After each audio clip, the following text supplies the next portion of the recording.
회장님, 저는 이 호텔 받을 수 없어요. 전 시험을 통과하려고 착하게 행동한 게 아니에요. 구독과 좋아요, 알람 설정 해주시면 감사하겠습니다. 기대할게. 하하. 11월 중순 서울 한복판 명성호텔 정문 앞 대리석 계단에 나는 지금 주저앉아 있다. 남루한 작업복 차림에 며칠은 씻지 않은 것처럼 꾸민 머리, 손등엔 검은 때가 묻어 있고 지나가는 사람들이 고개를 돌려 나를 피해간다. 어떤 이는 인상을 찌푸리고 어떤 이는 못 본 척 빠르게 걸음을 옮긴다. 나 강태준, 72세. 이 명성호텔의 소유주이자 국내 5성급 호텔 12개를 운영하는 대한호텔그룹의 회장이다. 50년을 이 바닥에서 살아왔다. 청소부로 시작해서 프런트 직원, 지배인, 이사, 그리고 회장까지 내 인생 전부가 호텔이었다. 그런 내가 지금 내 호텔 앞에서 거지 행세를 하고 있다. 손이 시렵다. 11월 바람이 생각보다 매섭게 파고든다. 작업복 안에 얇은 셔츠 한 장뿐이니 당연한 일이지. 출근하는 직원들이 내 앞을 지나간다. 20년, 30년 같이 일한 사람들이다. 하지만 아무도 날 알아보지 못한다. 아니, 알아보지 않으려 한다는 게 정확한 표현일까? 저기 또 앉아 계시네. 경비 아저씨한테 말씀드려야 하는 거 아니야? 쉿, 그냥 가. 쳐다보지도 마. 젊은 여직원 둘이 속삭이며 지나간다. 그 뒷모습을 보며 쓸쓸한 미소가 나왔다. 사람들은 겉모습으로 사람을 판단한다. 나도 그랬다. 아니, 그랬다고 생각했다. 오늘 오후 3시, 내 아들 민준이와 그의 예비 신부 서윤아가 이 호텔로 온다. 약혼식 장소를 최종 확인하러 온다고 했다. 그들은 내가 여기 이렇게 앉아 있을 거라곤 상상도 못할 것이다. 서윤아. 처음 그 이름을 들은 건 3개월 전이었다. 민준이가 저녁 식사 자리에 여자를 데려오겠다고 했을 때 나는 별 기대를 하지 않았다. 42살까지 독신으로 살던 아들이 갑자기 결혼하겠다고 하니 솔직히 의심부터 들었다. 아버지, 제 소개하고 싶은 사람이 있어요. 민준이는 그날따라 상기된 표이었다. 그리고 그의 옆에 앉은 여자. 서윤아. 30대 중반쯤으로 보이는 빼어난 외모의 여성이었다. 단정하게 올린 머리, 절제된 화장, 하지만 손목에 찬 시계와 들고 온 가방은 분명 명품이었다. 샤넬인가, 에르메스인가. 처음 뵙겠습니다, 회장님. 서윤아입니다. 목소리는 차분했다. 인사도 정중했다. 하지만 뭔가 석연치 않았다. 너무 완벽했다. 흠잡을 데가 없었다. 그래서 더 불안했다. 그래요, 민준이한테 많이 들었습니다. 어디서 일하신다고 했죠? 작은 갤러리를 운영하고 있습니다. 삼청동에요. 갤러리 운영. 들리는 좋지. 하지만 50년 호텔업을 하며 수많은 사람을 봐왔다. 그 눈빛, 그 미소, 그 몸가짐. 뭔가 계산된 느낌이 들었다. 내 아들의 재산을 노리는 건 아닐까?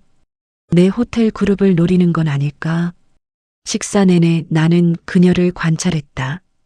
포크를 쓰는 법, 냅킨을 다루는 법, 말하는 속도와 어조. 교육받은 사람이었다. 좋은 집안 출신처럼 보였다.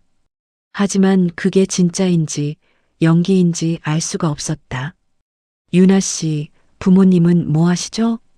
조금 노골적인 질문이었다. 민준이가 내 눈치를 살폈다. 하지만 윤아는 담담하게 답했다. 일찍 여의셨습니다. 아, 그래요. 형제는? 혼자입니다. 그 짧은 대답들. 더 캐묻기가 어려웠다. 민준이가 끼어들었다. 아버지, 윤아는 정말 좋은 사람이에요. 시간을 갖고 천천히 알아가시면. 그래, 그러지.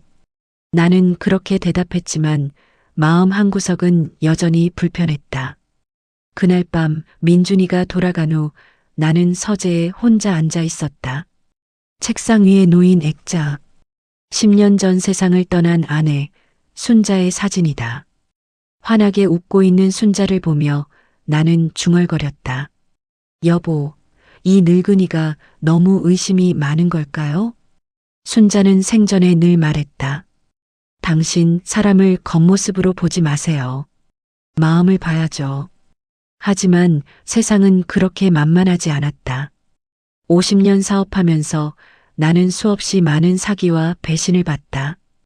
웃는 얼굴 뒤에 칼을 숨긴 사람들을, 달콤한 말로 접근해서 등에 칼을 꽂는 사람들을. 그래서 나는 결심했다. 직접 확인하기로. 그녀의 본 모습을, 그녀의 진짜 마음을. 비서 김 과장에게 은밀히 지시했다. 오늘 명성호텔에 민준이와 유나가 오는 시간, 내가 호텔 앞에 거짓 차림으로 앉아 있을 테니 그 누구에게도 말하지 말라고. 경비에게도 직원들에게도. 회장님, 정말 그렇게 하시겠습니까? 김 과장이 걱정스러운 표정으로 물었다. 하지만 나는 단호했다. 그래야겠어.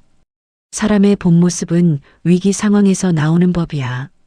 내가 저렇게 초라한 모습일 때 그녀가 어떻게 반응하는지 봐야겠어. 그렇게 오늘 아침 일찍 나는 집 창고에서 오래된 작업복을 꺼내 입고 이곳으로 왔다.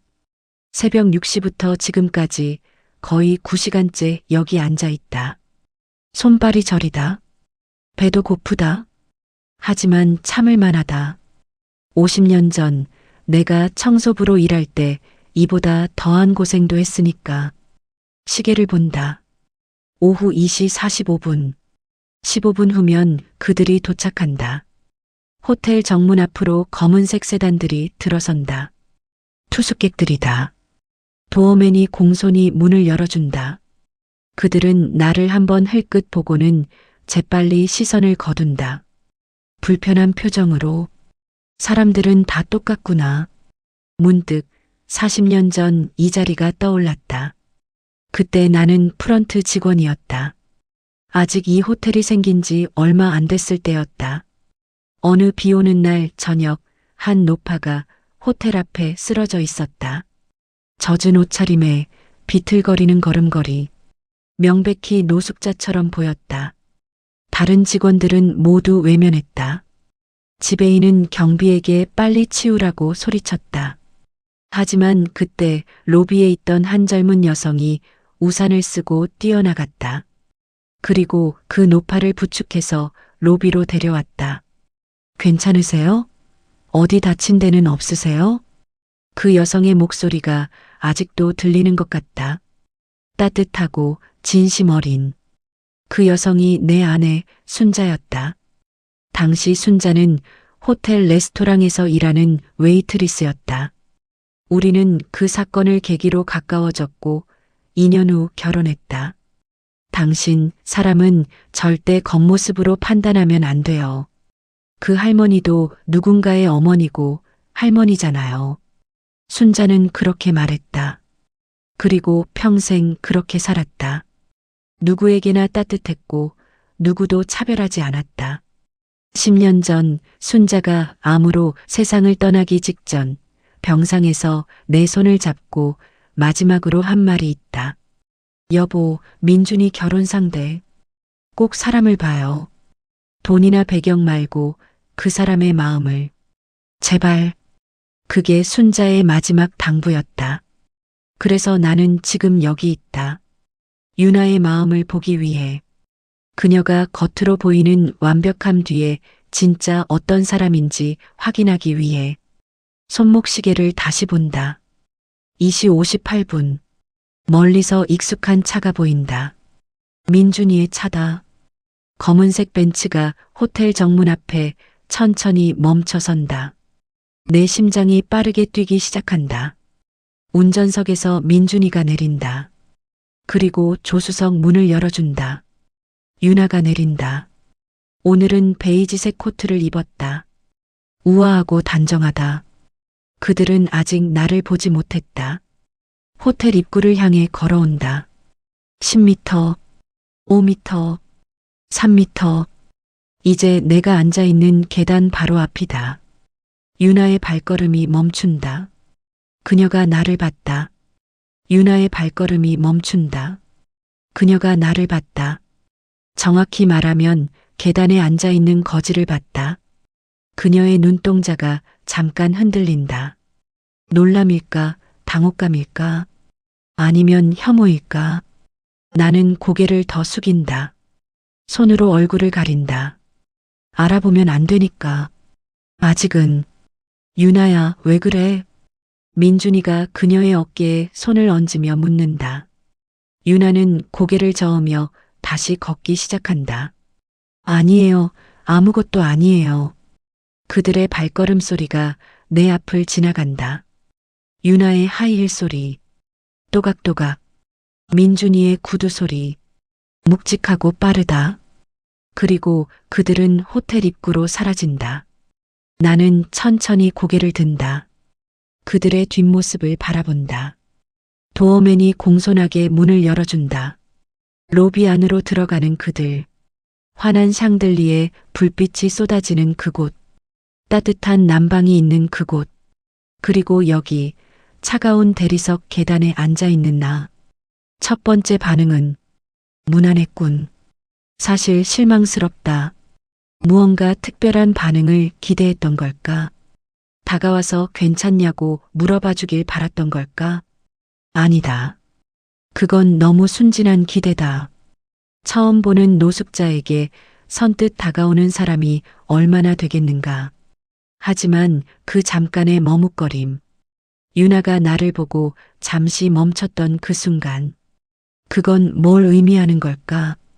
시간이 흐른다. 오후 3시 10분. 호텔 앞은 여전히 분주하다. 택시가 서고 차들이 오고 간다. 사람들의 발걸음 소리가 끊이지 않는다. 나는 이 자리에 앉아서 깨달았다. 사람의 발걸음 소리만 들어도 그 사람이 어떤 사람인지 알 수 있다는 걸. 먼저 빠르고 날카로운 발걸음. 저리 비켜, 방해야. 한 중년 남성이 내 옆을 지나가며 혀를 찬다. 비즈니스맨으로 보인다. 비싼 수트, 명품 서류 가방. 그는 나를 보지도 않는다. 아니, 보지 않으려 한다. 마치 내가 공기인 것처럼. 그의 발걸음은 거칠고 빠르다. 마치 나 같은 존재는 이 세상에 없는 것처럼. 다음 멈칫거리는 발걸음. 한 젊은 여성이 계단을 올라온다. 그녀는 나를 보고 깜짝 놀란 표정을 짓는다. 발걸음을 멈춘다. 가방을 꼭 껴안는다. 그리고 재빨리 나를 피해 반대편 계단으로 돌아간다. 그녀의 발걸음은 불안하고 조심스럽다. 두려움이 묻어난다. 그리고 무심한 발걸음. 대부분의 사람들이다. 그냥 지나간다. 나를 보지만 보지 않는다. 인식하지만 인식하지 않는다. 그저 하나의 풍경으로, 불편한 풍경으로. 엄마, 저기 아저씨 왜 저래? 어린아이의 목소리가 들린다. 5살쯤 돼 보이는 남자아이가 엄마 손을 잡고 나를 가리킨다. 쉿, 보지 마. 빨리 가자. 엄마가 아이의 손을 잡아 끈다.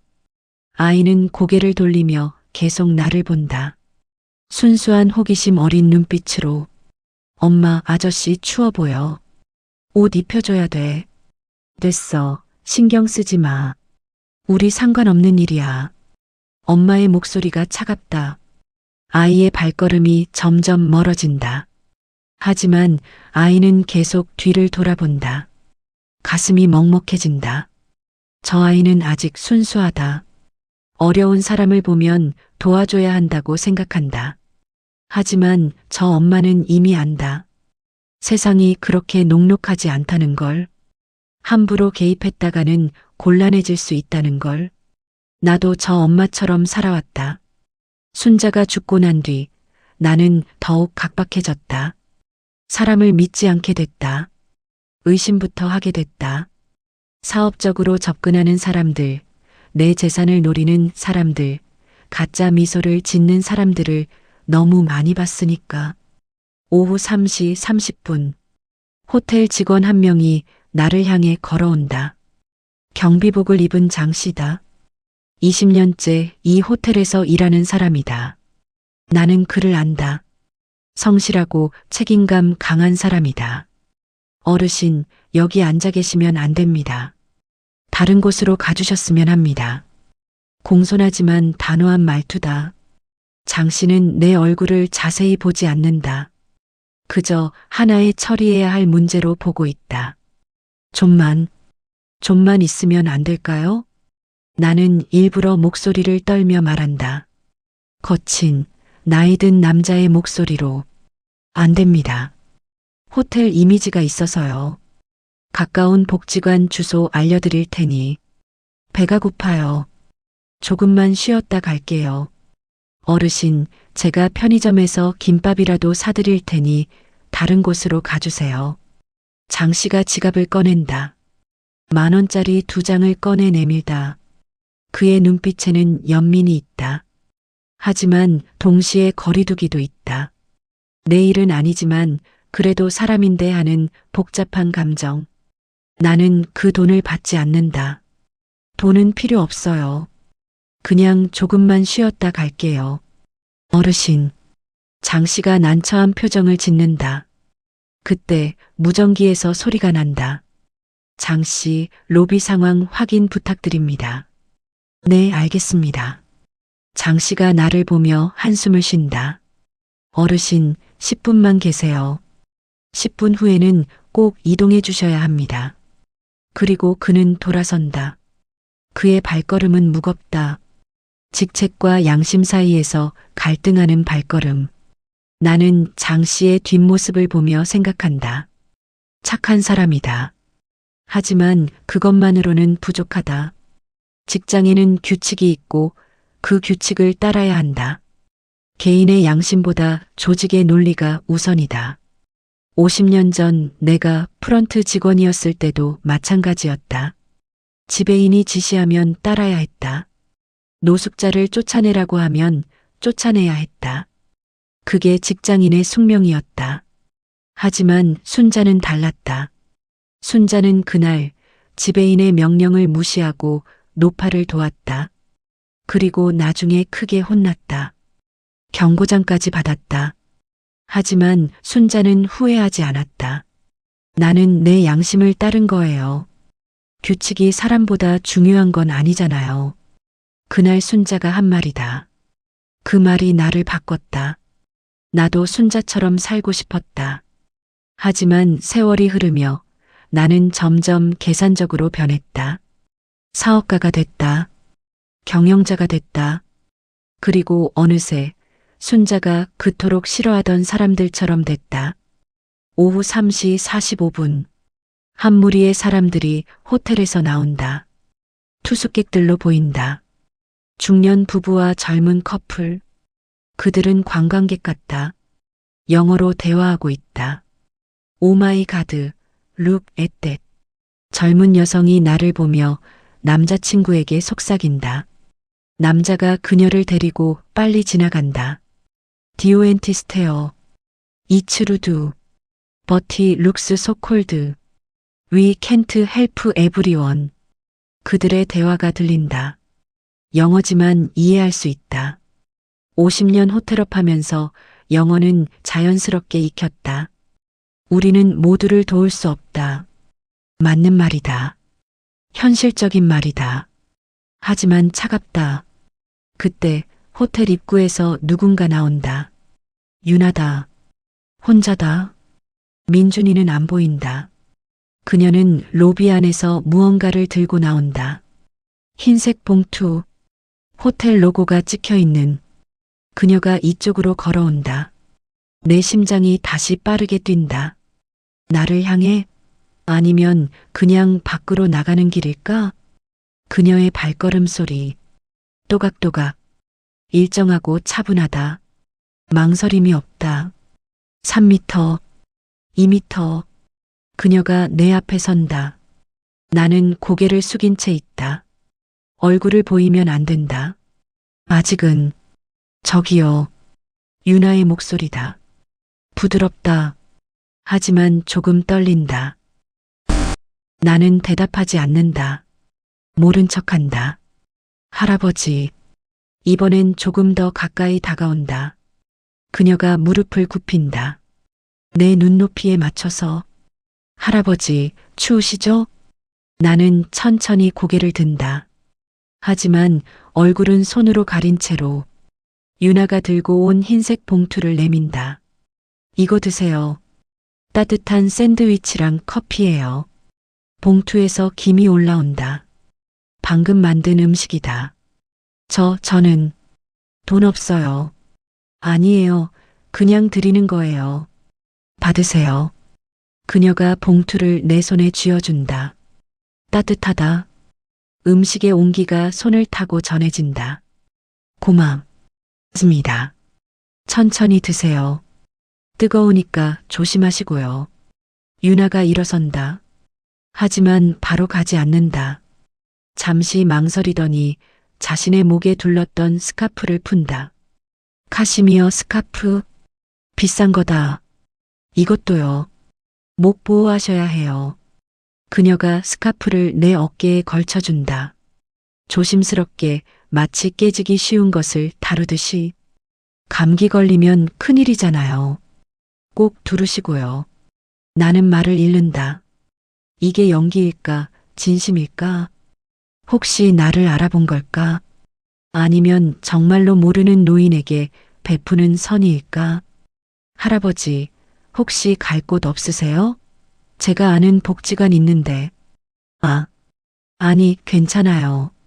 곧 갈 곳 있어요. 그래요? 정말 괜찮으세요? 네, 고맙습니다. 정말 고맙습니다. 유나가 미소 짓는다. 환하고 따뜻한 미소. 계산된 것 같지 않다. 진심처럼 보인다. 그럼 조심히 계세요. 너무 오래 추운 데에 계시지 마시고요. 그녀가 돌아선다. 호텔 안으로 들어간다. 그녀의 발걸음 소리가 멀어진다. 나는 손에 쥐어진 따뜻한 봉투를 바라본다. 어깨에 걸쳐진 부드러운 스카프를 만진다. 가슴이 뜨거워진다. 이게 연기라면 너무 완벽한 연기다. 하지만 그 눈빛, 그 목소리, 그 조심스러운 손길, 거짓으로 만들 수 있는 게 아니다.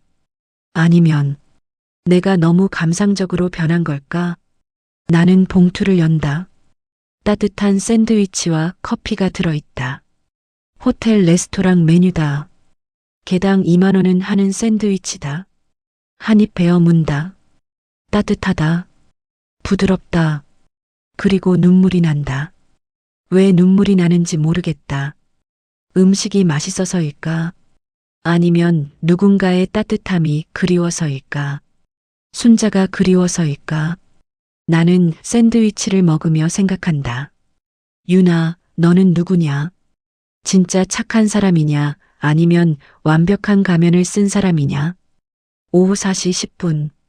민준이와 유나가 호텔에서 나온다. 그들은 웃으며 대화하고 있다. 약혼식 장소를 확정한 모양이다. 그들은 내가 여전히 여기 앉아 있는 걸 본다. 유나가 잠깐 멈춰선다. 내가 샌드위치를 먹고 있는 걸 확인한다. 그리고 안심한 듯 미소 짓고는 민준이와 함께 차로 향한다. 차가 출발한다. 나는 그 차가 사라질 때까지 바라본다. 경비장 씨가 다시 나온다. 어르신, 이제 가주셔야. 장 씨가 말을 멈춘다. 내 어깨에 걸쳐진 고급 스카프를 본다. 놀란 표정이다. 어르신, 그거 어디서? 한 분이 주고 가셨어요. 그래요? 참 세상에 좋은 분들도 계시네요. 장 씨가 쓸쓸하게 웃는다. 그럼 이제 가보시죠. 날도 추운데 따뜻한데 가셔야죠. 나는 천천히 일어난다. 9시간을 앉아 있었더니 다리가 저린다. 휘청거린다. 조심하세요. 장 씨가 내 팔을 잡아준다. 괜찮습니다. 호텔 뒤쪽에 지하철역 있어요. 거기 가시면 따뜻할 거예요. 고맙습니다. 나는 천천히 걷는다. 호텔 앞을 벗어난다. 모퉁이를 돈다. 그리고 대기하고 있던 내 차에 탄다. 김 과장이 놀란 표정으로 나를 맞는다. 회장님, 괜찮으십니까? 괜찮아. 나는 어깨에 걸쳐진 스카프를 만진다. 손에 든 빈 커피잔을 바라본다. 김 과장, 네, 회장님. 서윤아 씨에 대해 더 알아봐. 네, 더요? 이미 신상조회는. 아니, 그런 거 말고. 그 사람이 평소에 어떻게 사는지, 어떤 사람들을 만나는지, 어떤 일을 하는지 좀 더 깊이 알아봐. 알겠습니다. 차가 출발한다. 나는 창밖을 바라보며 중얼거린다. 여보, 이 사람이 당신이 찾던 그런 사람일까요? 대답은 없다. 하지만 가슴속에서 무언가 말한다. 조금 더 지켜봐. 아직 끝나지 않았어. 그날 밤 나는 서재에서 유나가 준 스카프를 펼쳐놓고 한참을 바라봤다. 그리고 결심했다. 한 번 더 시험해 보기로. 이번엔 더 어려운 상황으로. 그녀의 진짜 본 모습을 보기 위해. 일주일이 흘렀다. 그 사이 김 과장이 보고한 내용은 놀라웠다. 서윤아는 삼청동에서 작은 갤러리를 운영하는 게 맞았다. 하지만 그 갤러리의 수익 대부분을 고아원과 청소년 쉼터에 기부하고 있었다. 매달 정기적으로. 이름도 밝히지 않고. 회장님 서윤아 씨는 매주 토요일마다 노인복지관에서 자원봉사를 합니다. 벌써 3년째라고 합니다. 노인복지관? 네, 은평구에 있는 곳입니다. 거기서 어르신들 말벗도 되어드리고 식사 배식도 돕고. 김 과장의 보고를 들으며 나는 복잡한 심경이었다. 이게 진짜일까? 아니면 완벽하게 꾸며진 이미지 메이킹일까? 김 과장, 한 가지 더 해봐. 네, 말씀하십시오. 이번 주 토요일 내가 그 복지관에 가볼 거야. 유나 씨가 나를 알아보지 못하게 변장하고. 회장님, 됐어. 준비해줘. 그렇게 해서 오늘 토요일 오전 10시 나는 다시 낡은 옷을 입고 은평구 노인복지관 앞에 서 있다. 이번엔 좀 더 정교하게 준비했다. 지난번처럼 거지 차림은 아니고 평범한 어르신 차림이다. 낡았지만 깨끗한 점퍼, 오래된 운동화, 털모자. 복지관 현관문을 연다. 안은 따뜻하다. 난방이 잘 되어 있다. 복도 왼쪽으로는 식당이 보이고 오른쪽으로는 휴게실이 보인다. 어르신, 처음 오셨어요? 데스크에 앉아있던 젊은 직원이 반갑게 인사한다. 네. 구경 좀 하려고요. 아, 네. 점심 식사는 12시부터고요. 휴게실에서 쉬셔도 되고 프로그램실에서 활동하셔도 돼요. 편하게 계세요. 친절하다. 따뜻하다. 호텔과는 다른 종류의 따뜻함이다. 나는 휴게실로 들어간다. 여러 어르신들이 앉아서 담소를 나누고 계신다. TV를 보시는 분들도 있고 바둑을 두시는 분들도 있다. 새로 오셨네. 어디서 오셨어? 한 할아버지가 말을 건넨다. 친근하다. 근처에 살아요. 그래. 나는 여기 온 지 5년 됐어. 집에 혼자 있으면 심심해서 맨날 와. 여기 밥도 잘 주고 사람들도 좋고. 그렇군요. 나는 자리에 앉는다. 주변을 둘러본다. 유나는 아직 안 보인다.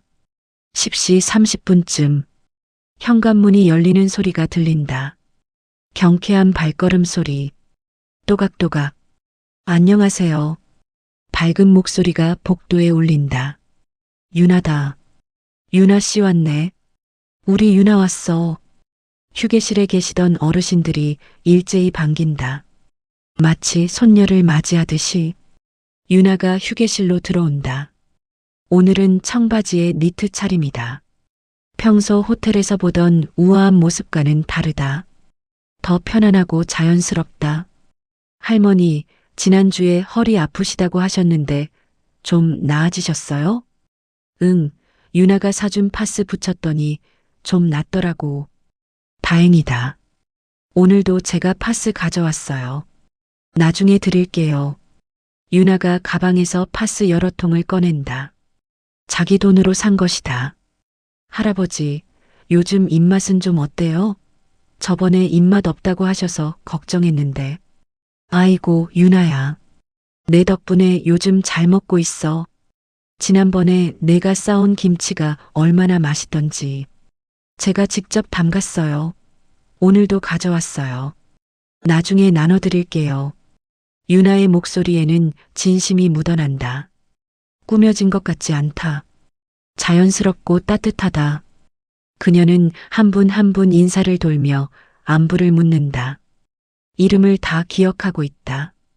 각자의 사정도 알고 있다. 누가 어디가 아프고, 누가 무엇을 좋아하고, 누가 무슨 고민이 있는지. 그리고 그녀의 눈빛이 나에게 닿는다. 처음 뵙는 분이시네요. 안녕하세요. 유나가 내게로 다가온다. 환한 미소를 지으며 안녕하세요. 나는 고개를 숙인다. 얼굴을 보이지 않으려고. 오늘 처음 오셨어요? 저는 여기서 자원봉사하는 서유나라고 해요. 아, 네. 편하게 계세요. 점심시간 되면 제가 배식 도와드릴게요. 오늘 메뉴 잡채랑 된장찌개예요. 그녀가 다른 어르신들에게로 간다. 나는 그녀를 관찰한다. 그녀의 행동 하나하나를, 말투를, 표정을. 11시쯤 되자 유나가 다른 자원봉사자들과 함께 식당 준비를 시작한다. 테이블을 닦고 수저를 놓고 물컵을 준비한다. 유나야, 무거운 거 내가 들게. 한 남자 자원봉사자가 말한다. 젊은 대학생으로 보인다. 괜찮아요, 오빠. 이 정도는 제가 할 수 있어요. 유나가 무거운 국통을 나른다.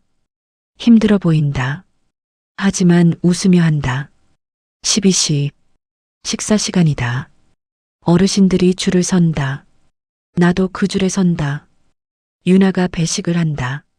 한 분 한 분께 정성스럽게 음식을 담아드린다. 할머니, 반찬 더 드릴까요? 할아버지, 밥량 이 정도면 충분하세요? 할머니, 국물 뜨거우니까 조심하세요. 내 차례가 왔다. 유나가 나를 본다. 미소 짓는다. 어르신, 식판 주세요. 나는 식판을 내민다. 손이 떨린다.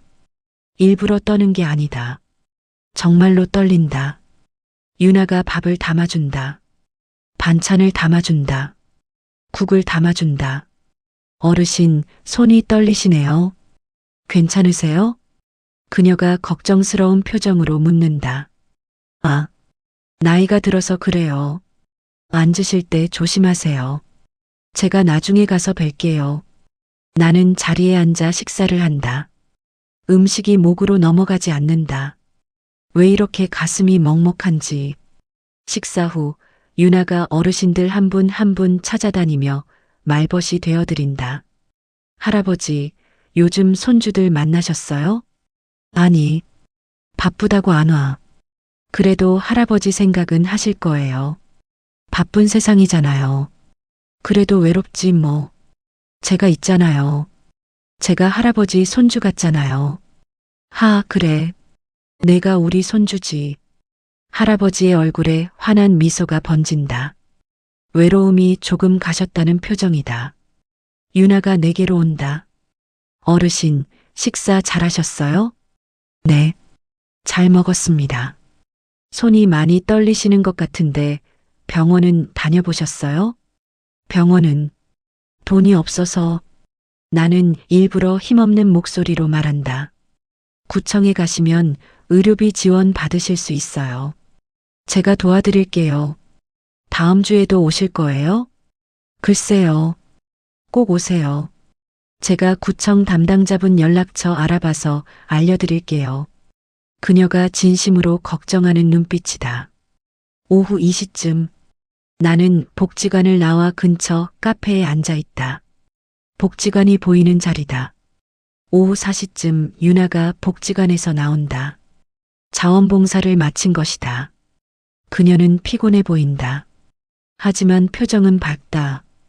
그녀가 길을 건너 마트로 들어간다. 얼마 후 무거운 장바구니를 들고 나온다.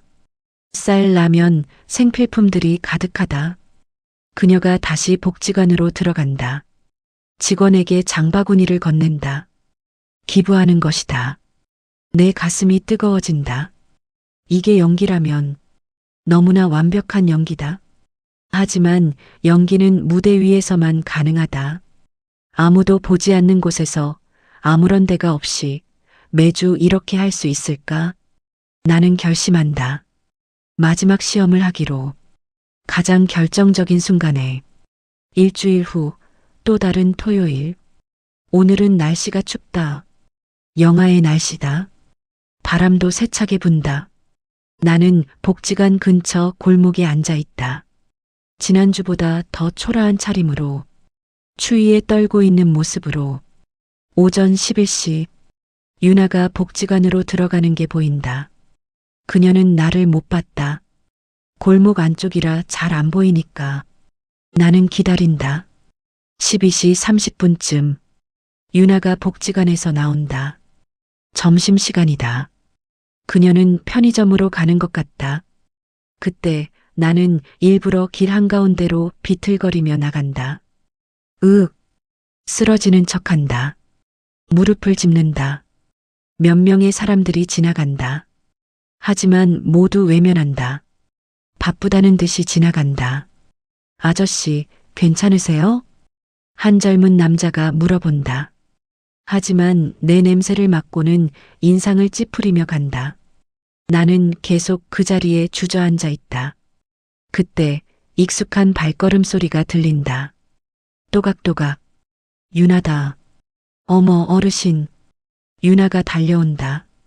무릎을 꿇고 내 눈높이에 맞춘다. 어르신, 괜찮으세요?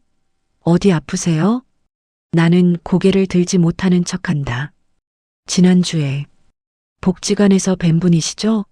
어르신, 저 기억하세요? 그녀가 내 어깨를 조심스럽게 잡는다. 추워요. 너무 추워요. 어머, 얼마나 추우셨어요. 잠깐만 기다리세요. 유나가 자신의 패딩 점퍼를 벗는다. 그리고 내 어깨에 걸쳐준다. 이거라도 입으세요. 잠깐만요. 제가 119 부를게요. 아니요. 병원비가. 괜찮아요. 제가 있잖아요. 유나가 핸드폰을 꺼낸다. 하지만 나는 그녀의 손을 잡는다. 그냥 조금만 쉬면 괜찮아요. 어르신, 이러시면 안 돼요. 병원 가셔야 해요. 정말 괜찮아요. 그냥 따뜻한 곳에서 잠깐만. 유나가 망설인다. 주변을 둘러본다. 그리고 결심한 표정을 짓는다. 어르신, 일어나실 수 있으세요? 제가 모시고 갈 곳이 있어요. 어디요? 제 차까지만 가요. 제가 도와드릴게요. 유나가 내 팔을 잡는다. 천천히 일으켜 세운다. 그녀의 손에서 온기가 전해진다. 우리는 천천히 걷는다. 유나가 내 허리를 잡아준다. 무게를 지탱해준다. 작은 체구인데도 힘을 다해 나를 지탱한다. 조금만 더 가요. 거의 다 왔어요. 주변 사람들이 쳐다본다. 수군거린다. 저 여자 뭐야? 저런 사람 왜 도와줘? 모르는 사람 도와주다가 탈 나는 거야. 요즘 세상에 저렇게 순진하게 살면 안 되는데. 하지만 유나는 아랑곳하지 않는다. 묵묵히 나를 차까지 데려간다. 차에 태운다. 히터를 켠다. 따뜻한 바람이 나온다. 어르신, 이제 좀 괜찮으세요? 고맙습니다. 정말 고맙습니다. 나는 진심으로 말한다. 연기가 아니다. 어르신 갈 곳 있으세요? 복지관이라도 모셔다 드릴게요. 저는 갈 곳이 없어요. 가족은요? 없어요. 다 떠났어요. 유나가 잠시 침묵한다. 고민하는 표정이다. 그리고 놀라운 말을 한다. 어르신, 제가 아는 곳이 있어요. 따뜻하게 지내실 수 있는 곳이요. 거기 가실래요? 제가 모셔다 드릴게요. 그런 곳이 어디 있어요? 찜질방이요. 거기 가시면 따뜻하고 씻으실 수도 있어요. 그리고 밥도 드실 수 있고요. 하지만 돈이 제가 낼게요. 안 돼요. 그럴 순 없어요. 괜찮아요. 저 지금 여유 있어요. 거짓말이다. 김 과장이 조사한 바에 따르면 유나는 갤러리 운영이 빠듯하다고 했다. 대부분을 기부하고 자신은 원룸에서 산다고 했다. 하지만 그녀는 거짓말을 한다. 나를 안심시키기 위해. 어르신, 지금 가요. 제가 데려다 드릴게요. 정말 고맙습니다. 은인이십니다. 아니에요. 당연한 일을 하는 거예요. 차가 출발한다. 나는 창밖을 보며 눈물을 훔친다. 이 여자는 진짜다. 연기가 아니다. 40년 전 순자가 그랬던 것처럼 이 여자도 진짜다. 찜질방에 도착했다. 유나가 카운터에서 입장권을 끊는다. 그리고 수건과 옷을 받아 내게 건넨다. 어르신, 안에 들어가서 따뜻하게 씻으시고 찜질도 하세요. 제가 여기서 기다릴게요. 천천히 하세요. 같이 안 들어가시나요? 여탕이 따로 있어서요. 어르신 혼자 괜찮으시겠어요? 네, 괜찮습니다. 혹시 뭐 필요하신 거 있으면 연락하세요. 제 번호 알려드릴게요. 유나가 종이에 번호를 적어 건넨다. 나는 찜질방 안으로 들어간다. 실제로 씻는다.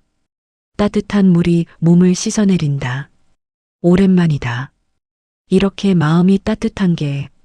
1시간 후 나는 나온다. 유나가 식당에 앉아 기다리고 있다. 테이블 위에는 식혜와 삶은 계란이 놓여 있다. 어르신, 좀 나아지셨어요? 네. 덕분에. 이거 드세요. 몸 보충하셔야죠. 식혜를 마신다. 달콤하다. 계란을 먹는다. 고소하다. 하지만 맛보다 더 달콤한 건 이 마음이다. 어르신, 저 질문 하나만 해도 될까요? 네. 가족분들과는 왜 연락이 안 되세요? 다들 제가 가난하니까 싫어해요. 연락하면 돈 달라고 할까봐 피해요. 나는 거짓말을 한다. 하지만 이런 상황이 현실인 사람들이 많다는 것도 안다. 유나의 눈빛이 슬퍼진다. 어르신, 세상이 다 그런 건 아니에요. 알아요. 아가씨 같은 분도 계시니까요. 어르신, 제가 알아본 곳이 있어요. 쉼터요. 거기 가시면 당분간 지내실 수 있어요. 제가 연락해 볼게요. 그런 번거로운 일을. 번거로운 게 아니에요. 당연한 일이에요. 유나가 미소 짓는다. 그 미소를 보며 나는 확신한다. 이 여자는 내 며느리로 충분하다. 아니, 충분한 게 아니라 과분하다. 나는 유나에게 말한다. 아가씨, 네 어르신. 혹시 제가 알아본 후 다시 연락드려도 될까요? 아가씨 번호로. 물론이죠. 언제든지 연락하세요. 고맙습니다. 정말, 정말 고맙습니다. 나는 진심을 담아 고개를 숙인다. 유나가 일어선다. 어르신, 저는 이만 가봐야 할 것 같아요. 조금 있으면 복지관 저녁 배식 시간이라서요. 괜찮으시겠어요? 네, 저는 괜찮습니다. 가보세요. 여기서 오늘 밤 주무시고요. 내일 제가 다시 올게요. 그때 쉼터 이야기 자세히 해드릴게요. 네. 유나가 찜질방을 나간다. 나는 그녀의 뒷모습을 한참 바라본다. 그리고 핸드폰을 꺼내 김 과장에게 전화한다. 김 과장? 네, 회장님. 서윤아 씨에 대한 조사, 이제 그만해. 네, 회장님 무슨, 됐어. 더 이상 조사할 필요 없어. 그 사람 진짜야. 알겠습니다. 전화를 끊는다. 그리고 순자의 사진이 담긴 대화면을 본다. 여보, 당신이 맞았어. 사람은 겉모습이 아니라 마음을 봐야 한다고 했잖아. 유나는 당신을 닮았어. 당신처럼 따뜻한 사람이야. 눈물이 난다. 이번엔 슬픔이 아니다. 감사합니다. 내 아들이 이런 사람을 만났다는 것에 대한. 다음 날 일요일, 나는 집 서재에 앉아 있었다. 창밖으로 아침 햇살이 들어온다. 따뜻하다. 책상 위에는 순자의 사진이 놓여 있다. 그 옆에 유나가 준 스카프가 정갈하게 개켜져 있다. 여보, 나는 순자의 사진에 말을 건다. 유나를 시험했어요. 3번이나. 거지 행세도 하고 복지관에도 가고 쓰러지는 척도 했어요. 하지만 그 아이는 당신처럼 따뜻했어요. 한 번도 외면하지 않았어요. 사진 속 순자는 여전히 환하게 웃고 있다. 그런데 말이야, 여보. 나는 왜 이렇게 마음이 불편할까? 내가 그 아이를 속였잖아. 진짜 도움이 필요한 사람인 척 했잖아. 그게 옳은 일이었을까? 대답은 없다. 하지만 가슴 한구석이 무겁다. 핸드폰이 울린다. 민준이다. 아버지, 잘 주무셨어요? 응, 잘 잤다. 아버지, 오늘 시간 되세요? 유나랑 같이 점심 드시면 어떨까 해서요. 점심? 네, 유나가 아버지께 직접 요리 대접하고 싶대요. 우리 집으로 오시면 안 될까요? 민준이의 목소리가 들뜬다. 그래, 알겠다. 몇 시에? 12시쯤 오세요. 전화를 끊는다. 나는 옷장을 연다. 평소 입던 고급 양복들이 줄지어 걸려 있다. 하지만 손이 가는 건 낡은 작업복이다. 아니지. 이제 그만해야지. 나는 깔끔한 캐주얼 옷을 꺼낸다. 오늘은 강태준 회장으로 가는 게 아니라 그냥 민준이 아버지로 가는 거다. 오전 11시 50분. 민준이가 사는 아파트 앞에 도착한다. 상계동의 중형 아파트다. 민준이는 재벌 아들답지 않게 검소하게 산다. 내가 그렇게 가르쳤다. 초인종을 누른다. 아버지, 오셨어요? 민준이가 문을 연다. 그 뒤로 유나가 보인다. 앞치마를 두른 채, 회장님, 어서 오세요. 유나가 밝게 인사한다. 하지만 나는 그 눈빛을 본다. 뭔가 다르다. 지난번과는 다른 눈빛이다. 거실로 들어간다. 주방에서 음식 냄새가 난다. 구수하고 따뜻한 냄새.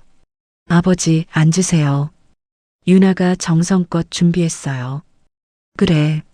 나는 소파에 앉는다. 거실을 둘러본다. 깔끔하다. 화려하지 않지만 정갈하다. 벽에 걸린 액자들이 눈에 띈다. 풍경 사진들이다. 바다, 산, 들판. 모두 평화로운 풍경들이다. 유나가 직접 찍은 거예요. 사진도 취미래요. 민준이가 자랑스럽게 말한다. 그래, 잘 찍었구나. 감사합니다, 회장님. 유나가 주방에서 대답한다. 잠시 후 유나가 음식을 들고 나온다. 갈비찜, 잡채, 나물, 전, 그리고 된장찌개. 회장님, 제가 어머님께서 좋아하셨다는 메뉴로 준비해봤어요. 민준 오빠한테 여쭤봤어요. 순자가 좋아하던 음식? 네, 갈비찜이요. 민준 오빠가 어머님께서 특히 갈비찜을 좋아하셨다고. 내 가슴이 뭉클해진다. 순자는 갈비찜을 좋아했다. 명절 때마다 직접 만들었다. 하지만 순자가 떠난 후로 한 번도 먹어본 적이 없다. 고맙구나. 아니에요. 입에 맞으실지 모르겠어요. 우리는 식사를 시작한다. 갈비찜을 한 입 먹는다. 맛이 익숙하다. 순자가 만들던 그 맛이다. 간장 양념이 달콤하면서도 짜지 않다. 고기가 부드럽게 씹힌다. 맛이 똑같구나. 네, 아니다. 맛있다. 다행이에요. 사실 여러 번 연습했어요. 유나가 수줍게 웃는다. 식사를 하는 동안 나는 유나를 관찰한다. 그녀는 자연스럽다. 어색함이 없다. 민준이와 대화할 때도 나에게 말할 때도 진심이 묻어난다. 아버지, 커피 드릴까요? 아니, 됐다. 차가 좋겠구나. 유나야, 아버지 녹차 좋아하셔. 알았어요. 유나가 주방으로 간다. 민준이가 나에게 다가와 작은 목소리로 말한다. 아버지, 유나 어때요? 괜찮죠? 응. 아버지께서 마음에 안 들어 하시는 것 같아서 걱정했어요. 그런 게 아니다. 그럼 좋은 사람이다. 내가 잘 만났어. 민준이의 얼굴이 환해진다. 정말요? 아버지가 그렇게 말씀하시니까 너무 기뻐요. 유나가 녹차를 들고 나온다. 찻잔을 내 앞에 조심스럽게 놓는다. 회장님, 천천히 드세요. 고맙다. 나는 녹차를 마신다. 따뜻하다. 민준이가 자리에서 일어난다. 아, 제가 잠깐 화장실 좀. 금방 올게요. 민준이가 화장실로 간다. 거실에 나와 유나만 남는다. 침묵이 흐른다. 유나가 먼저 입을 연다. 회장님, 응? 지난 토요일 찜질방에서 뵀죠? 나는 숨이 멎는다. 유나가 나를 똑바로 본다. 그 눈빛에는 슬픔이 있다. 처음부터 알고 계셨어요. 제가 회장님이신 거. 명성호텔 앞에서도, 복지관에서도, 찜질방에서도 다 아셨죠? 나는 대답할 수 없다. 목이 막힌다. 유나가 미소 짓는다. 하지만 그 미소는 슬프다. 회장님, 저를 시험하신 거죠? 유나 씨, 괜찮아요. 이해해요. 저도 회장님 입장이었다면 그랬을 것 같아요. 미안하다. 나는 고개를 숙인다. 처음 만났을 때부터 느꼈어요. 회장님께서 저를 믿지 못하신다는 거, 제 눈빛을, 말투를, 행동을 관찰하신다는 거. 당연해요. 저는 배경도 없고, 가족도 없고, 그냥 갤러리나 운영하는 평범한 사람이니까요. 회장님 같은 분이 보시기엔 의심스러울 수밖에 없죠. 유나 씨, 그게 아니라. 하지만 회장님, 유나가 나를 똑바로 본다. 저는 민준 오빠를 사랑해요. 진심으로요. 그 사람의 재산 때문이 아니에요. 회장님의 호텔 때문도 아니에요. 그냥 그 사람이 좋아서예요. 그녀의 목소리가 떨린다. 민준 오빠는 저를 하나의 인간으로 봐줬어요. 불쌍히 여기지도 않았고 무시하지도 않았어요. 제 이야기를 들어줬고 제 꿈을 응원해줬어요. 그래서 사랑하게 됐어요. 내 가슴이 먹먹해진다. 회장님, 제가 시험을 통과했나요? 유나 씨, 솔직히 말씀해 주세요. 저는 합격인가요? 불합격인가요? 나는 천천히 고개를 든다. 유나를 본다. 그녀의 눈에 눈물이 고여 있다. 합격이야. 아니, 합격이 아니라. 나는 자리에서 일어난다. 유나에게 다가간다. 넌 이미 내 며느리야. 시험 같은 건 필요 없었어. 내가 바보였어. 유나의 눈에서 눈물이 흐른다. 회장님, 미안하다. 정말 미안하다. 널 의심해서 나도 눈물이 난다. 아니에요. 괜찮아요. 아니야, 괜찮지 않아. 나는 내가 순자 같은 사람인지 확인하고 싶었어. 순자는 내 평생의 사랑이었거든. 그 사람처럼 따뜻한 마음을 가진 사람이 내 아들 곁에 있어주길 바랐어. 어머님을 많이 사랑하셨나 봐요. 응. 50년을 함께 살았어. 하지만 그 사람이 떠난 후로 나는 세상을 믿지 못하게 됐어. 사람을 의심하게 됐어. 이해해요. 하지만 넌 달랐어. 호텔 앞에서, 복지관에서, 찜질방에서 넌 한 번도 외면하지 않았어. 순자처럼. 유나가 손수건으로 눈물을 닦는다. 회장님, 사실 말씀드릴 게 있어요. 뭔데? 저 어머님을 알아요. 뭐? 나는 얼어붙는다. 무슨 소리야? 20년 전이에요. 제가 20살 때. 유나가 천천히 말한다. 저는 고아원에서 자랐어요. 부모님이 안 계셨어요.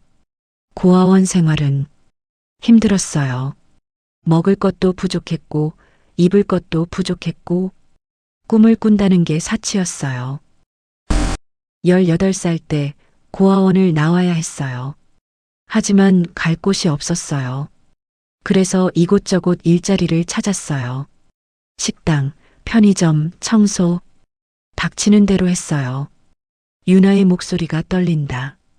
그러다가 명성호텔 청소 일을 하게 됐어요. 새벽 5시부터 오전 9시까지 투숙객들이 일어나기 전에 복도를 닦고 유리창을 닦고 화장실을 청소했어요. 명성호텔에서? 네. 20년 전이요. 내 머릿속이 복잡해진다. 그때 한 분을 만났어요. 호텔 레스토랑에서 일하시는 할머니. 매일 아침 그 할머니는 저를 보면 웃으며 인사하셨어요. 유나야, 오늘도 고생하네. 아침 먹었어? 하고 물으셨어요. 유나의 목소리가 더욱 떨린다. 처음엔 당황했어요.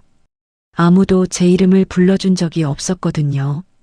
다들 야 아니면 청소하는 애라고 불렀는데 그 할머니는 달랐어요. 제 명찰을 보시고 이름을 불러주셨어요. 그리고 매일 아침 몰래 빵이랑 우유를 챙겨주셨어요. 어린 것이 밥을 굶으면 안 되지 하시면서요. 내 눈에서 눈물이 흐른다. 순자다. 그게 순자였다. 어느 겨울날이었어요. 제가 추운 복도에서 청소하고 있는데 그 할머니가 오셨어요. 그리고 당신 스카프를 벗어서 제 목에 둘러주셨어요. 유나가 가방에서 무언가를 꺼낸다. 낡은 스카프다. 카시미어 스카프. 한쪽 끝에 작은 자수가 놓여 있다. S, J, 순자순 마이너스 야의 이니셜이다. 이게 그 스카프예요. 제가 20년간 간직한 거예요. 내 손이 떨린다. 스카프를 만진다. 순자의 냄새가 아직도 남아있는 것 같다. 할머니는 말씀하셨어요. 유나야, 세상이 차갑다고 내 마음까지 차가워지면 안 돼. 따뜻한 마음을 가지고 살아야 해. 그래야 좋은 사람들을 만날 수 있어. 순자. 그리고 며칠 후 할머니가 저를 호텔 사무실로 부르셨어요. 거기서 한 봉투를 주셨어요. 열어보니 장학금이었어요. 장학금? 네. 할머니께서 몰래 만드신 장학재단이었어요. 저 같은 고아원 출신 아이들을 돕는 할머니 덕분에 저는 대학에 갈 수 있었어요.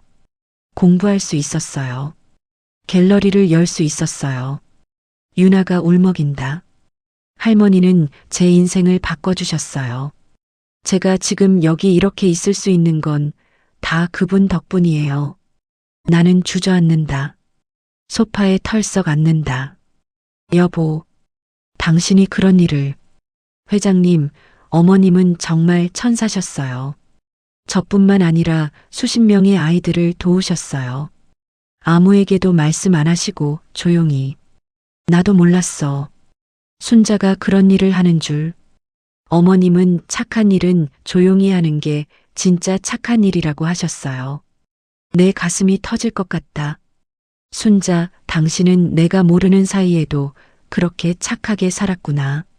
그래서 민준이를 만났을 때 운명이라고 생각했어요. 운명? 네.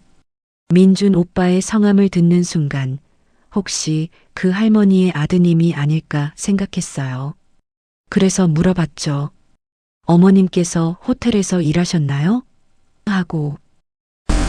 그래서 민준이가 네. 어머님 이야기를 들려주셨어요. 얼마나 좋은 분이셨는지, 얼마나 따뜻한 분이셨는지. 유나가 미소 짓는다. 눈물 어린 미소. 그래서 저는 생각했어요. 이건 어머님이 하늘에서 맺어주신 인연이라고.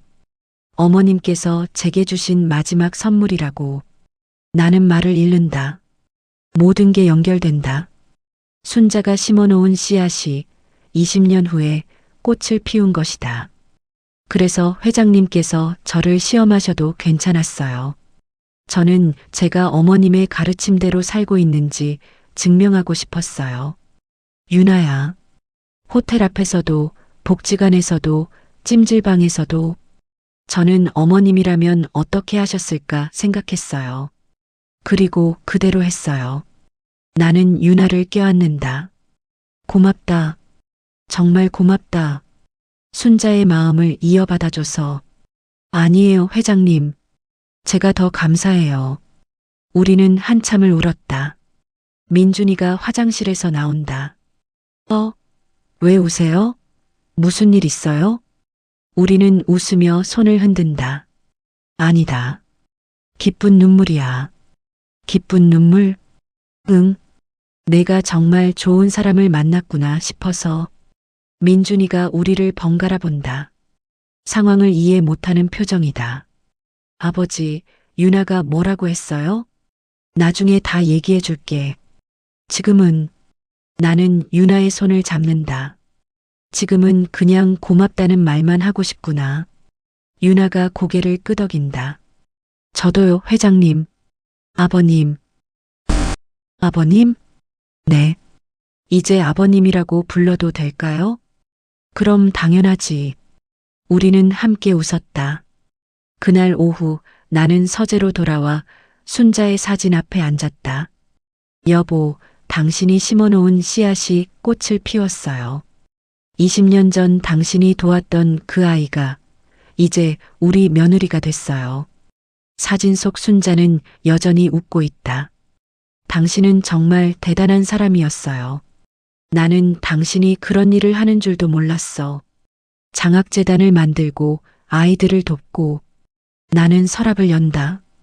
오래된 서류철을 꺼낸다. 순자의 유품이다. 그 안에서 한 장의 노트를 발견한다. 도움을 준 아이들 명단. 순자의 필체로 적혀 있다. 명단을 펼친다. 수십 명의 이름이 적혀 있다. 그 중에 서윤아도 있다. 옆에 작은 메모가 있다. 밝은 아이. 힘든 환경에서도 웃음을 잃지 않음. 미술에 재능 있음. 꼭 대학 보내주고 싶음. 눈물이 또 흐른다. 여보, 당신은 정말 훌륭한 사람이었어. 나는 노트를 가슴에 안는다.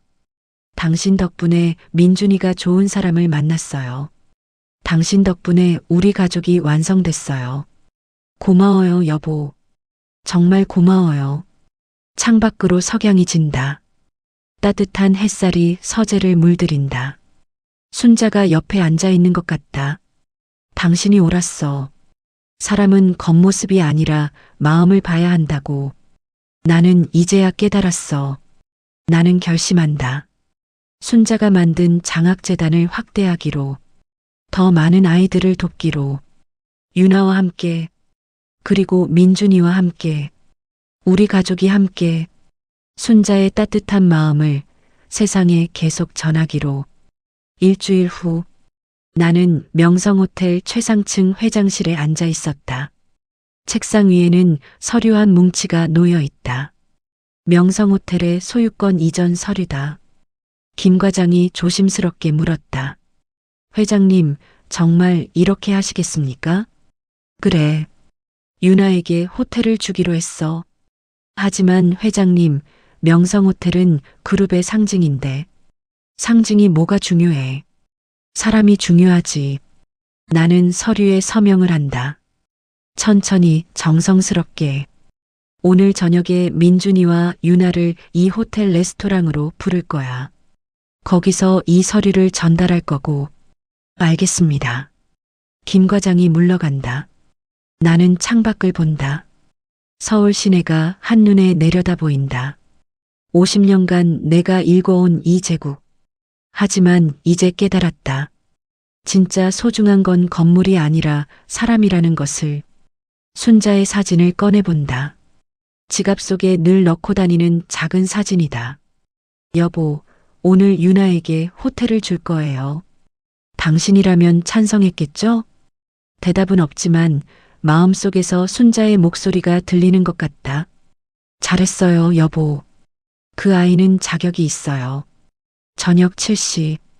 명성호텔 최상층 레스토랑 스카이라운지. 서울에서 가장 아름다운 야경을 볼 수 있는 곳이다. 나는 창가 테이블에 앉아 기다린다. 테이블 위에는 서류 봉투가 놓여 있다. 7시 10분. 민준이와 유나가 들어온다. 유나는 우아한 원피스를 입었다. 민준이는 정장 차림이다. 아버님. 유나가 밝게 인사한다. 이제 자연스럽게 아버님이라고 부른다. 어서 와라. 앉아. 그들이 자리에 앉는다. 웨이터가 다가와 메뉴를 건넨다. 오늘은 제가 추천하는 코스로 주문했어. 편하게 먹어. 감사합니다, 아버지. 민준이가 기분 좋은 표정으로 말한다. 식사가 시작된다. 에피타이저가 나오고 수프가 나오고 메인 요리가 나온다.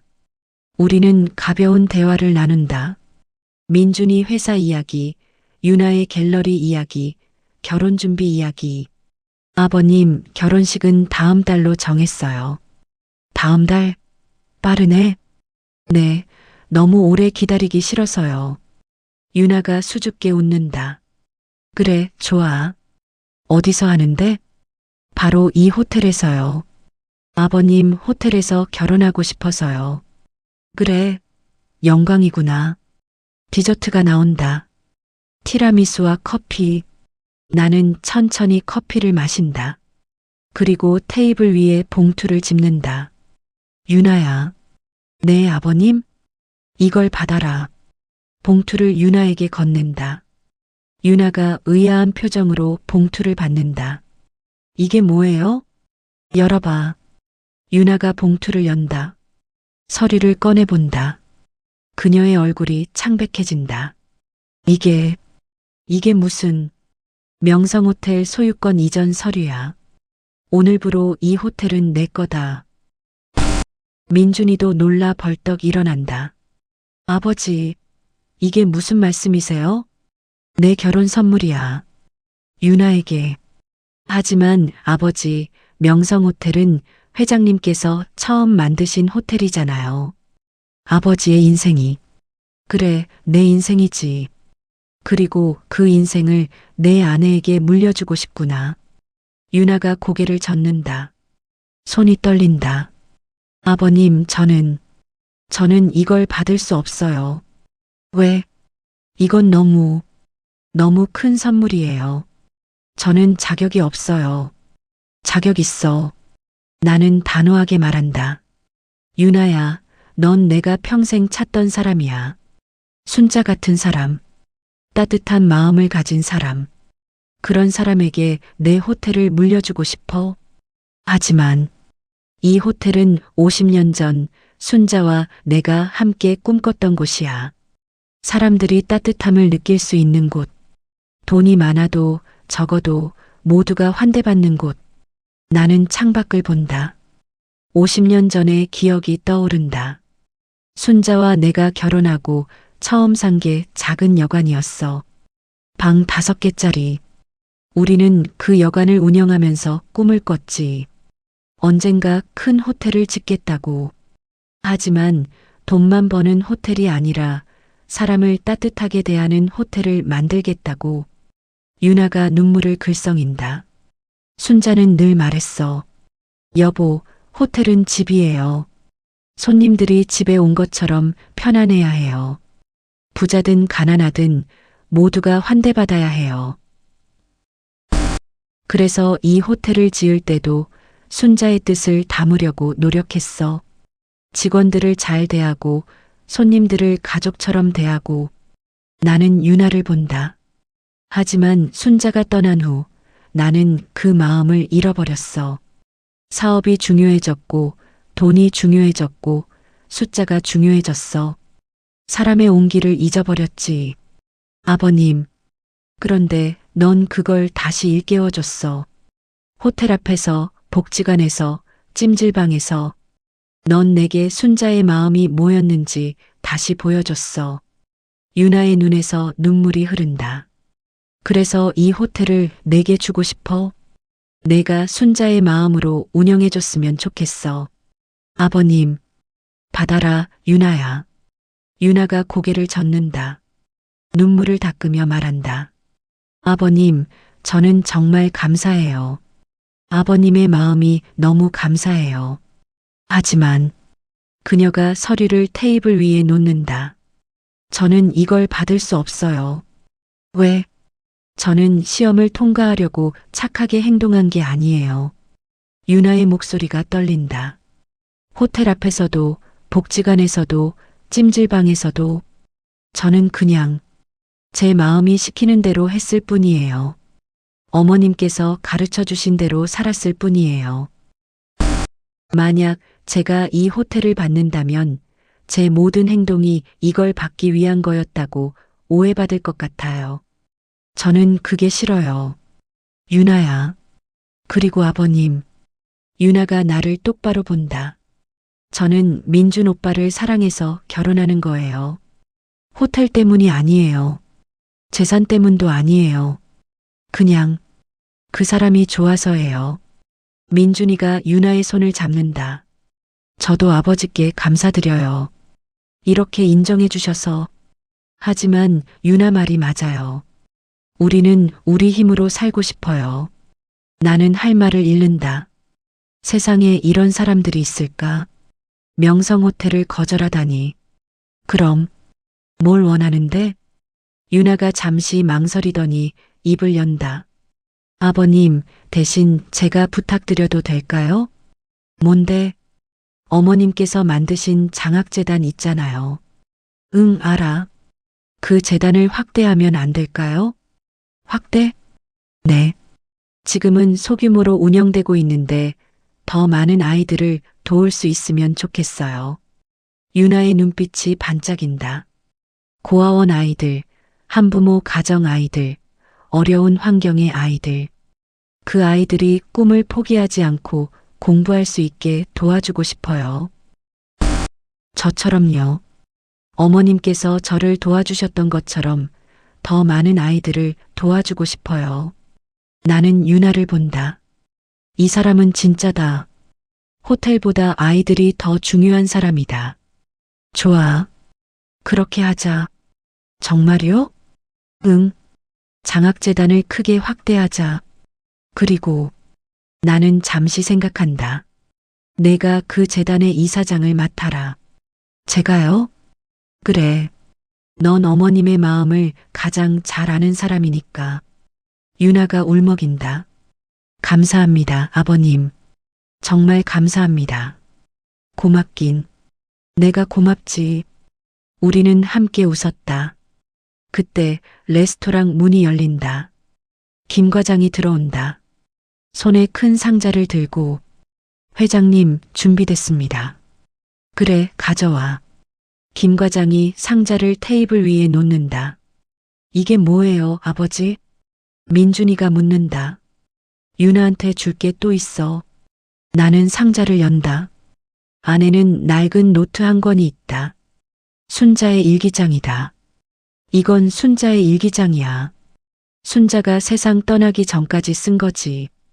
유나가 조심스럽게 노트를 집는다. 읽어봐. 거기 내 이야기도 나와. 유나가 노트를 펼친다. 첫 페이지. 2005년 3월 15일. 오늘 새로운 청소 직원을 만났다. 서유나라는 20살 아이. 너무 말라서 걱정이다. 내일 빵 좀 사가야겠다. 유나의 눈에서 눈물이 뚝뚝 떨어진다. 다음 페이지. 2005년 4월 3일. 유나가 오늘 내 빵을 거절했다. 미안하다고, 패 끼친다고. 얼마나 착한 아인가.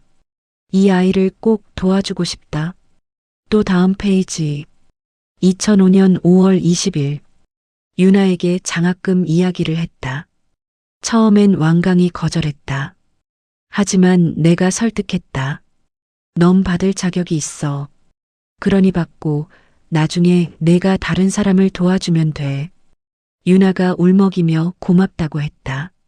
내가 더 고맙다. 유나가 노트를 가슴에 안는다. 목 놓아 운다. 어머님, 나도 눈물이 난다. 민준이도 운다.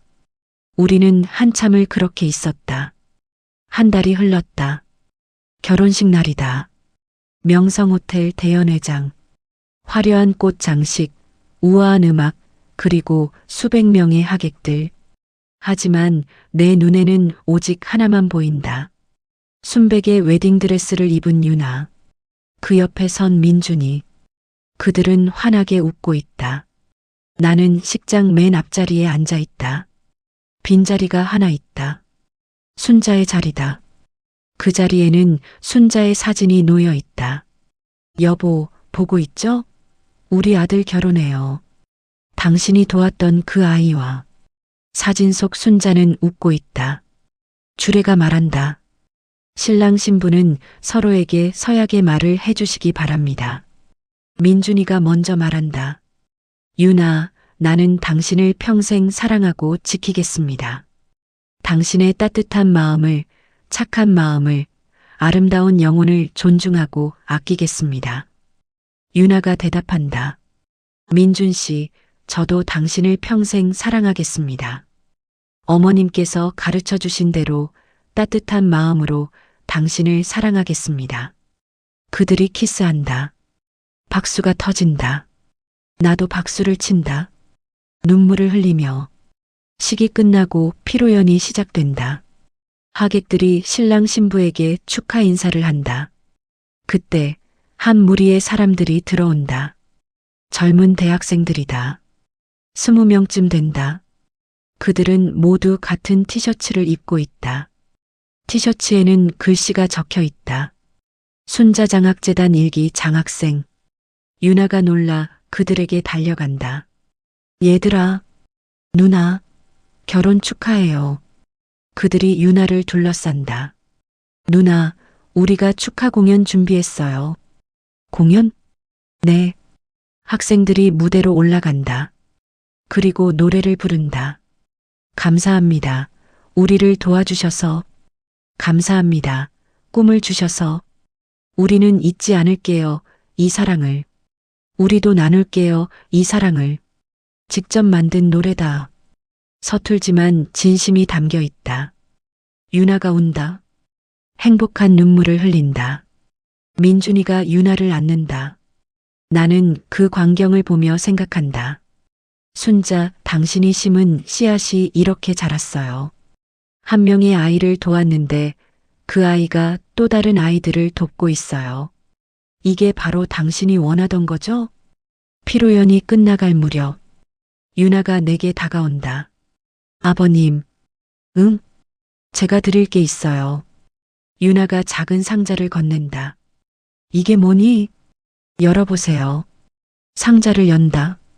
안에는 작은 액자가 들어있다. 사진이 3장 들어간 액자다. 첫 번째 사진. 50년 전 젊은 시절의 나와 순자. 결혼식 날 찍은 사진이다. 두 번째 사진. 20년 전 순자와 젊은 유나. 호텔에서 찍은 사진이다. 언제 찍었는지 몰랐던 사진이다. 세 번째 사진. 오늘 민준이와 유나의 결혼식 사진이다. 액자 아래에는 글씨가 새겨져 있다. 사랑은 이어집니다. 세대를, 시간을, 공간을 넘어 내 손이 떨린다. 유나야, 아버님, 어머님의 사랑은 끝나지 않았어요. 저를 통해 이어지고 있고 앞으로도 계속 이어질 거예요. 그리고 아버님, 유나가 내 손을 잡는다. 제가 어머님을 닮으려고 노력할게요. 어머님처럼 따뜻한 사람이 되려고 노력할게요. 넌 이미 충분히 닮았어. 아니에요. 아직 멀었어요. 하지만 노력할게요. 평생 나는 유나를 껴안는다. 고맙다. 정말 고맙다. 저야말로 감사해요, 아버님. 결혼식이 끝나고 며칠 후 나는 순자의 묘소를 찾았다. 조용한 공원 묘지. 순자가 좋아하던 곳이다. 묘비 앞에 꽃을 놓는다. 여보 왔어요. 바람이 분다. 따뜻한 바람이다. 민준이 결혼 잘 시켰어요. 당신이 도왔던 그 아이와 유나 말이에요. 묘비에 손을 댄다. 차갑지만 따뜻하게 느껴진다. 나는 유나를 시험했어요. 3번이나. 미안해요. 당신 같은 사람인지 확인하고 싶어서. 하지만 알았어요. 유나는 진짜예요. 당신처럼 따뜻한 사람이에요. 눈물이 난다. 여보, 당신이 옳았어요. 사람은 겉모습이 아니라 마음을 봐야 한다고. 나는 평생 그걸 잊고 살았는데 유나가 다시 알려줬어요. 고마워요, 여보. 당신이 유나를 도와줘서 덕분에 우리 아들이 좋은 사람을 만났어요. 바람이 또 분다. 그리고 여보, 나는 가방에서 서류를 꺼낸다. 나도 장학재단에 동참하기로 했어요. 명성호텔 수익의 일부를 매년 재단에 기부할 거예요. 유나와 함께 더 많은 아이들을 도울 거예요. 이게 당신이 원하던 거죠? 돈을 모으는 게 아니라 나누는 거, 사랑을 나누는 거. 이제야 깨달았어요. 늦었지만 나는 묘비를 쓰다듬는다. 당신을 사랑해요, 여보. 그리고 당신이 자랑스러워요. 당신은 정말 훌륭한 사람이었어요. 이제 편히 쉬세요. 나는 당신의 뜻을 이어갈게요. 유나와 함께, 민준이와 함께 묘소를 나선다. 뒤돌아본다. 석양이 묘소를 비춘다. 따뜻한 빛이다. 순자가 미소 짓는 것 같다. 안녕, 여보. 또 올게요. 6개월 후 순자장학재단 확대 개관식. 새로 지은 재단 건물 앞에 수백 명의 사람들이 모였다. 언론도 왔다. 카메라가 돌아간다. 나는 단상에 선다. 마이크를 잡는다. 안녕하십니까. 대한호텔그룹 회장 강태준입니다. 박수가 터진다. 오늘 이 자리는 제 아내 강순자가 20년 전에 시작한 장학재단을 확대 개관하는 날입니다. 제 아내는 평생 남을 도우며 살았습니다. 조용히, 아무도 모르게, 저도 몰랐을 정도로 조용히. 사람들이 숙연해진다. 하지만 그 조용한 선행이 한 아이의 인생을 바꿨습니다. 그 아이가 자라서 이제 제 며느리가 됐습니다. 사람들이 놀란다. 웅성거린다. 제 며느리 서윤아는 20년 전 이 재단의 도움을 받았습니다. 그리고 이제 이 재단의 이사장이 됐습니다. 유나가 단상으로 올라온다. 박수가 터진다. 유나 이사장이 앞으로 이 재단을 이끌어갈 것입니다. 더 많은 아이들을 돕기 위해서입니다. 유나가 마이크를 잡는다. 감사합니다. 저는 20년 전 아무 희망도 없는 아이였습니다. 하지만 한 분의 따뜻한 손길이 제 인생을 바꿨습니다. 그 손길을 이제 제가 다른 아이들에게 전하고 싶습니다. 제가 받은 사랑을 나누고 싶습니다. 박수가 터진다. 이 재단은 매년 100명의 학생들에게 장학금을 지원할 것입니다. 고등학교부터 대학교까지 전액 지원입니다. 또한 멘토링 프로그램을 운영할 것입니다. 아이들이 꿈을 찾고 키워갈 수 있도록 돕겠습니다. 그리고 유나가 잠시 말을 멈춘다. 눈물을 참는다. 이 모든 게 강순자 할머니 덕분입니다. 할머니께서 제게 꿈을 주셨습니다. 이제 저도 다른 아이들에게 꿈을 주고 싶습니다. 박수가 우레와 같다. 나는 유나를 본다. 자랑스럽다. 그리고 순자에게 고맙다. 이런 며느리를 우리 집에 보내줘서. 그날 저녁 우리 가족은 명성호텔 레스토랑에 모였다. 나, 민준이, 유나, 그리고 순자의 사진. 건배. 우리는 잔을 부딪힌다. 아버지, 오늘 정말 좋은 날이었어요. 민준이가 말한다. 그래, 정말 좋은 날이었어. 아버님, 감사해요. 저를 믿어주셔서. 유나가 말한다. 내가 고맙지. 우리 가족이 되어줘서. 우리는 웃으며 식사를 한다. 창밖으로 서울의 야경이 보인다. 수많은 불빛들이 반짝인다. 저기 봐요. 저 불빛들 하나하나가 다 누군가의 삶이에요. 유나가 말한다. 그 중에는 힘든 사람도 있을 거예요. 우리가 도왔던 아이들처럼. 응. 우리가 그 사람들에게 작은 빛이 될 수 있으면 좋겠어요. 어머님처럼. 나는 순자의 사진을 본다.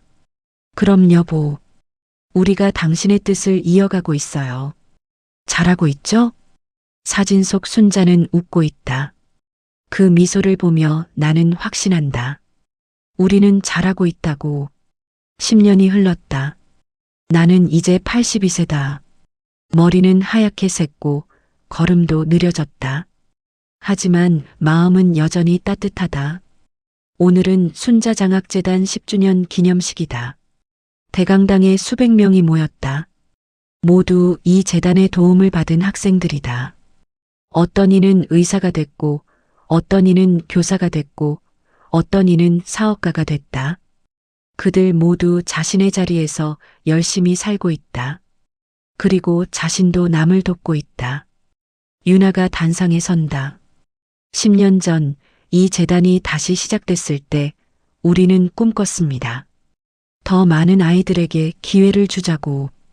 그리고 오늘 우리는 1000명의 학생들을 도왔습니다. 박수가 터진다. 하지만 이건 끝이 아닙니다. 시작입니다. 앞으로 10년, 20년, 50년. 우리는 계속 이 일을 할 것입니다. 왜냐하면 이것이 강순자 할머니의 유산이기 때문입니다. 사랑을 나누는 것. 그게 진짜 유산입니다. 나는 눈물을 닦는다. 민준이가 내 손을 잡는다. 아버지, 괜찮으세요? 응, 괜찮아. 그냥 감동이구나. 저도요.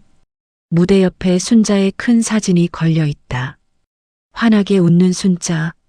나는 그 사진을 본다. 여보, 보고 있죠? 당신의 꿈이 이루어졌어요. 당신이 심은 씨앗이 이렇게 큰 나무가 됐어요. 행사가 끝나고 나는 혼자 강당에 남는다. 순자의 사진 앞에 선다. 여보, 나 곧 갈 거예요. 당신 있는 곳으로. 하지만 걱정하지 마세요. 유나와 민준이가 잘 이어갈 거예요. 당신의 뜻을. 그리고 그 아이들이 또 다른 아이들을 도울 거예요. 대대손손. 이게 진짜 유산이죠? 건물이나 돈이 아니라 사랑. 나는 사진에 입을 맞춘다. 고마워요, 여보. 당신을 만나서, 당신과 함께 살아서, 당신이 내 인생 최고의 선물이었어요. 뒤에서 발걸음 소리가 들린다. 유나다. 아버님. 응? 집에 가실 시간이에요. 그래. 유나가 내 팔을 잡아준다. 우리는 천천히 걷는다. 아버님, 오늘 행사 어떠셨어요? 좋았어. 정말 좋았어. 어머님도 기뻐하실 거예요. 그럼 밖으로 나간다. 따뜻한 봄 햇살이 쏟아진다. 바람이 분다. 순자의 향기가 나는 것 같다. 여보, 지금 옆에 있죠? 바람이 대답하는 것 같다. 응, 있어요. 항상 당신 옆에 있어요. 나는 미소 짓는다. 손자, 손녀들이 뛰어온다. 할아버지, 우리 손주들, 아이들이 내 다리를 껴안는다. 민준이와 유나의 쌍둥이 아이들이다. 5살. 할아버지, 오늘 행사 재밌었어요? 응, 정말 재밌었어. 할아버지, 우리도 커서 착한 일 할 거예요. 그래, 기특하구나. 할머니처럼요. 사진 속 할머니처럼요. 아이들이 순자의 사진을 가리킨다. 그래, 할머니처럼. 할머니는 정말 훌륭한 분이셨단다. 할아버지, 할머니 어디 계세요? 하늘에 계셔. 우릴 지켜보고 계시지. 그럼 우리가 착한 일하면 할머니가 보세요? 그럼 우리 많이 해야겠다. 아이들이 웃으며 뛴다. 나는 그 모습을 보며 생각한다. 이게 진짜 행복이구나. 돈도 명예도 호텔도 아니다. 사랑하는 사람들과 함께 있는 것. 그리고 그 사랑을 다음 세대에 전하는 것. 그게 진짜 행복이다. 여보, 고마워요. 이 모든 걸 가르쳐줘서, 그리고 유나를 보내줘서, 당신은 정말 대단한 사람이었어요. 해가 진다. 노을이 아름답다. 순자가 좋아하던 노을이다. 나는 하늘을 본다. 순자가 손을 흔드는 것 같다. 곧 갈게요, 여보. 조금만 기다려요. 그때까지 나는 당신의 뜻을 이어갈게요. 사랑을 나누며 살게요. 약속해요. 바람이 분다. 따뜻한 바람이. 순자의 대답 같다. 알아요. 당신은 잘하고 있어요. 사랑해요, 여보.